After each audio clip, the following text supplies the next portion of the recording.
Picture this for a second.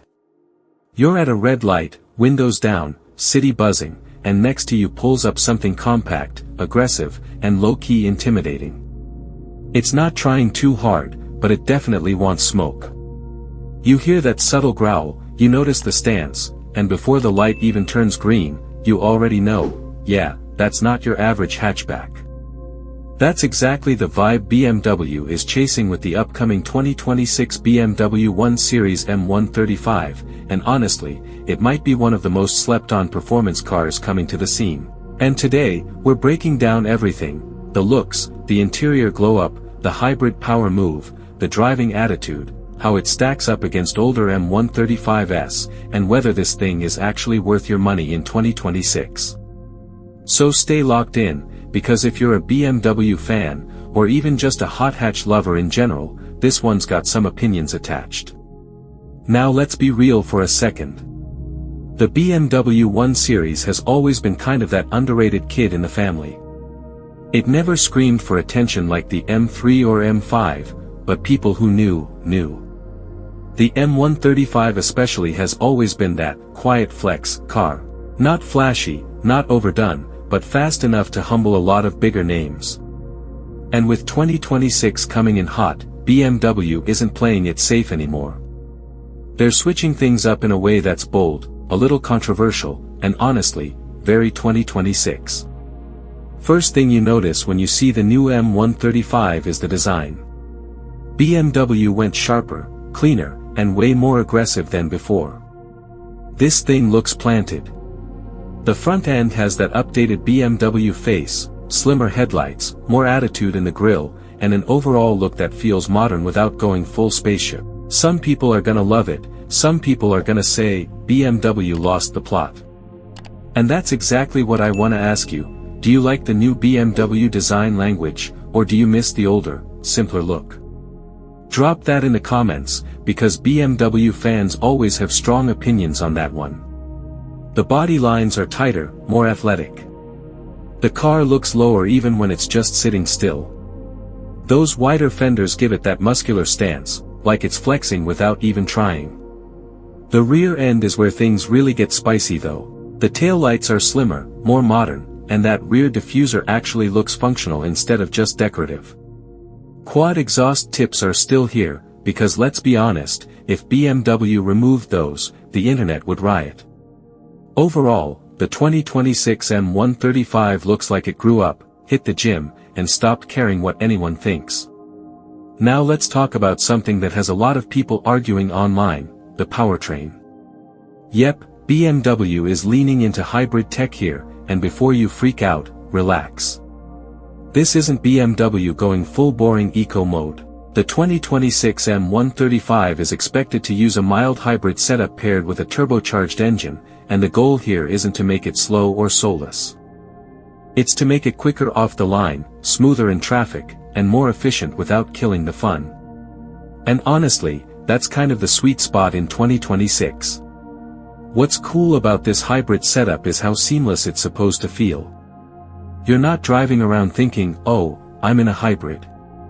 You're just feeling instant response when you tap the gas, smoother power delivery, and better fuel numbers when you're just cruising. For daily driving, that's a W. And when you put it in sport mode, BMW is still doing what BMW does best: tightening everything up, sharpening the throttle, and letting the car remind you it's still an M-performance machine. And let me ask you this: would you rather have a slightly hybrid BMW that's quicker and smoother, or stick with old-school gas only no matter what? That's a real debate right now, so I'm curious where you land. Now here's where things get interesting.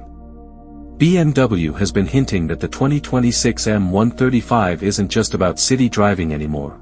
They're improving grip, stability, and all-wheel drive behavior in a way that gives this car a bit of an off-road attitude. No, you're not taking this thing rock crawling, don't get it twisted. But think snow, rain, rough roads, bad weather, the kind of real-world driving people actually deal with. The updated xDrive system is smarter, faster, and more adaptive. It knows when to send power where it's needed, which means more confidence, more control, and more fun when conditions aren't perfect. And that right there is something older M135 models didn't really focus on. They were fast, but this new one is trying to be fast and usable year-round. Especially for buyers in colder states or rougher cities, that's a big deal.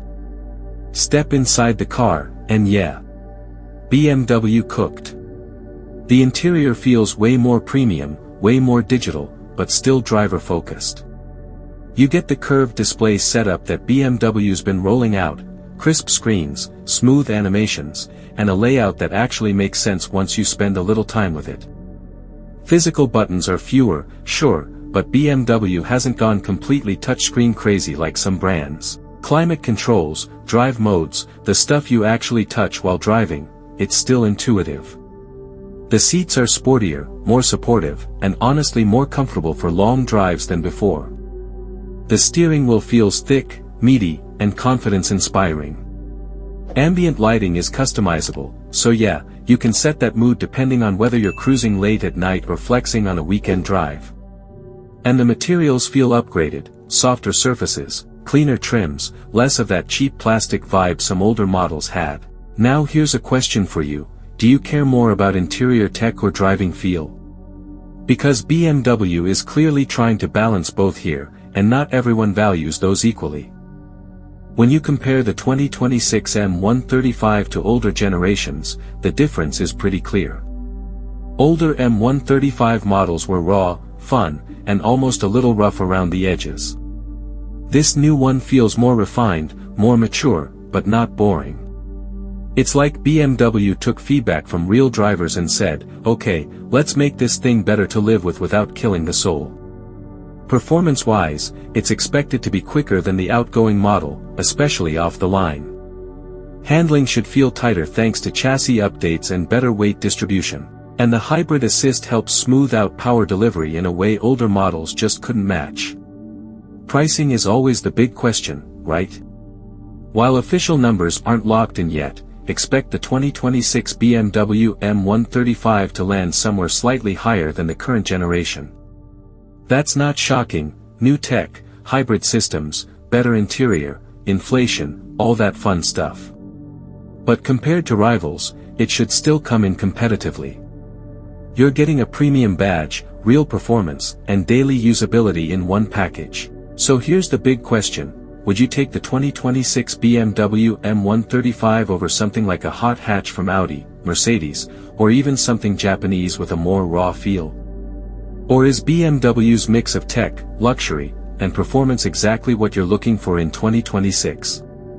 At the end of the day, the 2026 BMW 1 Series M135 feels like BMW saying, we're evolving, but we're not forgetting who we are. It's faster, smarter, cleaner, and more usable, but still built for people who actually enjoy driving. It's not trying to be the loudest car in the room, it's trying to be the smartest choice for someone who wants fun without sacrificing comfort. And that's what makes this car interesting. It's not about chasing headlines. It's about being that car you enjoy every single day. Now I want to hear from you. Would you buy the 2026 M135? Do you think BMW is going in the right direction? Are hybrids the future, or do you want pure gas forever? Drop your thoughts in the comments, I actually read them. And if you enjoyed this breakdown, make sure you smash that like button, subscribe to the channel for more long-form car content like this, and turn on notifications so you don't miss what's coming next. Trust me, we've got a lot more heat on the way.